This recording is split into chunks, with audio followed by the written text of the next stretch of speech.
Sem problema.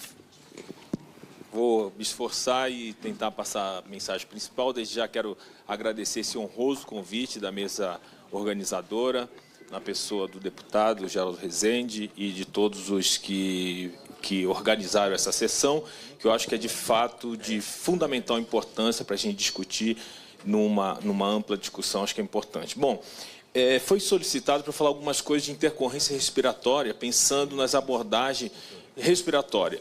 Eu acho que esse tema é importante porque, normalmente, frequentemente, no momento que acontece, existe uma intercorrência respiratória, não tem nenhum profissional de saúde perto, a não ser que seja no ambiente hospitalar, que, para nós, não tem muito interesse de colocar um paciente desse no ambiente hospitalar. Pelo contrário, deixar ele no ambiente seguro, que o local mais seguro para ele é a casa. Então, para a gente já começar a nossa conversa, a gente precisa que os familiares, e principalmente o paciente e os cuidadores, tenham o entendimento da doença e das suas repercussões, e bem como serem treinados para que, nesse momento, possa, de fato, ser beneficiado. Tá certo? Então, acho que é o ponto principal.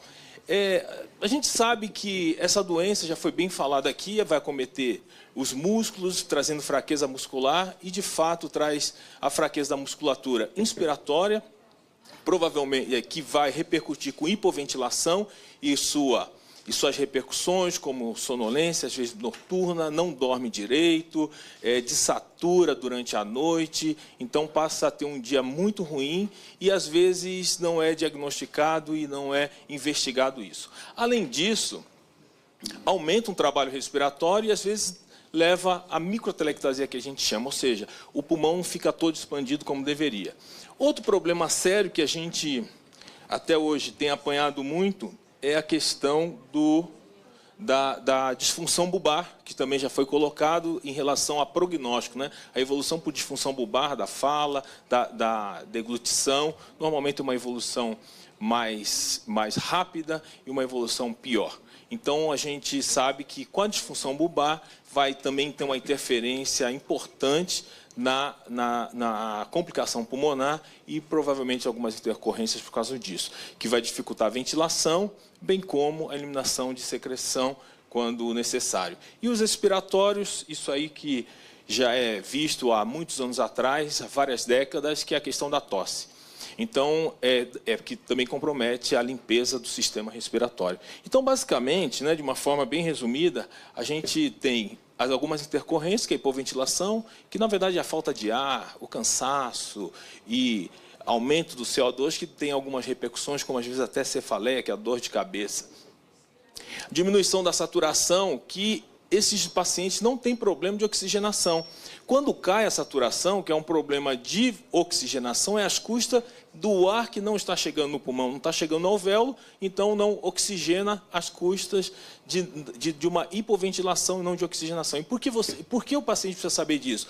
Porque, frequentemente, quando dá entrada num pronto-socorro com uma sensação de falta de ar, quando coloca um oxímetro oximetria de pulso, vê uma redução da oxigenação, uma queda da saturação periférica de oxigênio, consequentemente, os menos avisados colocam oxigênio e, fatalmente, vai piorar a ventilação desse paciente por uma questão de centro respiratório. Então, precisa estar bem atento com isso. A própria apneia e o engasgo, né? Que é o engasgo que, às vezes, dificulta a ventilação e, consequentemente, tem dificuldade de liberar a via aérea. E outra intercorrência é a aspiração, a famosa broncoaspiração, que dá pneumonia, às vezes dá uma pneumonite, mas frequentemente vai dar pneumonia, que começa a ter problemas, principalmente porque pode ser uma intercorrência que pode levá-lo ao pronto-socorro e ao hospital, e todas essas condições, às vezes, vai ter o acúmulo da secreção, e como complicação vai ser a telectasia, que é o colabamento do alvéolo, a pneumonia e a insuficiência respiratória. Muito bem, para a fraqueza muscular inspiratória, nós temos medidas de aumentar o volume no pulmão. Uma bem conhecida, o BIPAP, sabe que se tem portaria, né, o Ministério da Saúde tem portaria, mas a gente precisa, de fato, otimizar para que o paciente consiga obter o equipamento antes dos sintomas da hipoventilação, porque normalmente está tendo já hipoventilação noturna com a função pulmonar, espirometria, às vezes até força muscular inspiratória por SNP, é normal. Então, a gente precisa otimizar a política para que, de fato, esse paciente possa obter esse equipamento o mais rápido possível, porque já sabe-se que aumenta a sobrevida, né? Reduz a disfunção pulmonar no decurso da doença. Então, outras medidas importantes, medidas para colocar mais ar no pulmão, já que esse músculo é limitado e não consegue insuflar o pulmão como um todo, que são exercícios de capacidade de insuflação pulmonar, que pode ser com AMBU, uma técnica de uma respiração tipo sapo, que aí eu preciso que esse paciente tenha uma função bulbar íntegra, senão ele não consegue, e, além disso, até técnicas com o próprio respirador, e quem tem uma máquina da tosse pode usar também sua fase inspiratória, que também dá certo. Então, aqui é mostrando o efeito, né, de quem usou BiPAP, mais de 4 horas, conseguiu reduzir a disfunção pulmonar em relação aos outros grupos.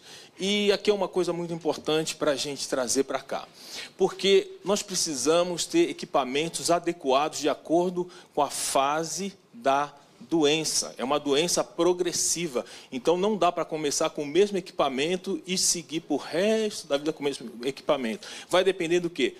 Do tempo de utilização diária. Então, isso aqui é muito importante, porque se é um paciente que usa só para dormir, ele pode ter um aparelho mais simples, sem bateria, né? Esses famosos BiPAPs, que tem 2 níveis pressóricos, uma pressão inspiratória e uma pressão expiratória. Mas se ele precisa mais de 8 horas, ele já precisa de uma bateria. Por quê? Aquele equipamento ele não consegue sustentar, durante um bom tempo, o trabalho de mais de 12 horas. E o que vai acontecer? Vai falhar, que aí é uma intercorrência. E aí como faz? Leva para pronto-socorro? O paciente, de fato, vai fazer hipoventilação e chegar a óbito. Então, a gente precisa ter uma política para que essa troca de equipamento também seja otimizada, tá certo? E, por último, nível de suporte de vida, aquele indivíduo que precisa de mais de 16 horas do uso do ventilador, né? Então, equipamentos que têm bateria, é um equipamento que consegue trabalhar 24 horas por um tempo, segundo lá o fabricante, né? Não sei quantos meses ou anos, aí vai para uma manutenção. Mas tem o quê? A segurança para a utilização do equipamento correto, de acordo com as condições do paciente. Muito bem. Aqui, para fazer, né, a terapia de expansão com a técnica do AMBU, de insuflar o pulmão até o máximo, já que ele não consegue insuflar mais. Isso tem alguns benefícios, e a gente já sabe disso, melhora a efetividade da tosse, a gente vai entender. Para tossir tem que ter volume pulmonar, então coloca volume pulmonar e depois consegue tossir. Manutenção da distensibilidade, tanto da caixa torácica como do pulmão, que nós chamamos de complacência, previne algumas complicações. Então, por que a gente está falando nisso quando a gente está falando de intercorrências? Porque essa é uma medida que, na hora que tem uma intercorrência, deve ser utilizada para melhorar a expectoração, para conseguir ventilar, né? No caso daqueles pacientes que podem dar até um problema no aparelho, é uma estratégia que pode ser utilizada para isso. E, para a fraqueza da musculatura respiratória, a gente tem que treinar a tosse.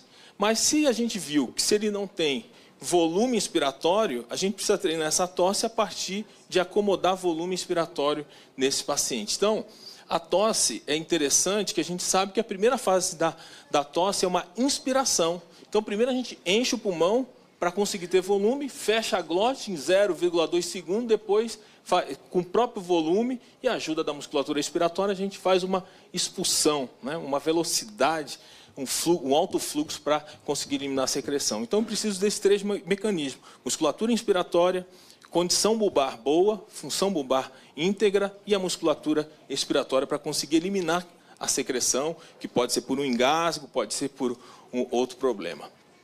Então, a gente tem algumas formas de avaliar a tosse e algumas medidas importantes para resolver esse problema da tosse, que é a famosa máquina da tosse. Uma máquina muito antiga, que cada vez está sendo aprimorada, e hoje a gente tem a vantagem de ter equipamentos que nos diz exatamente o valor do pico de fluxo da tosse. E aí eu consigo regular a máquina de acordo para cada paciente, de forma objetiva, olhando o fluxo, o pico de fluxo da tosse. Então, dependendo da condição de tosse, do pico de fluxo de tosse, eu consigo criar uma estratégia para esse paciente. Então, aqui algumas máquinas da tosse. Por último, a disfunção bulbar. A disfunção bulbar, para os fisioterapeutas, é onde a gente, de fato, começa a perder essa luta na questão da ventilação não invasiva, né? Então, se é uma disfunção bulbar já mais importante, a gente sabe que no início tem que fazer gastrostomia para manter uma boa condição nutricional e, consequentemente, vai melhorar a ventilação, porque na hora da alimentação ele vai começar a disputar sem perceber. Ou ventila ou deglute, né? Ou se alimenta. Então, vai ficar ventilando, perdendo peso, perde massa magra e avança a doença.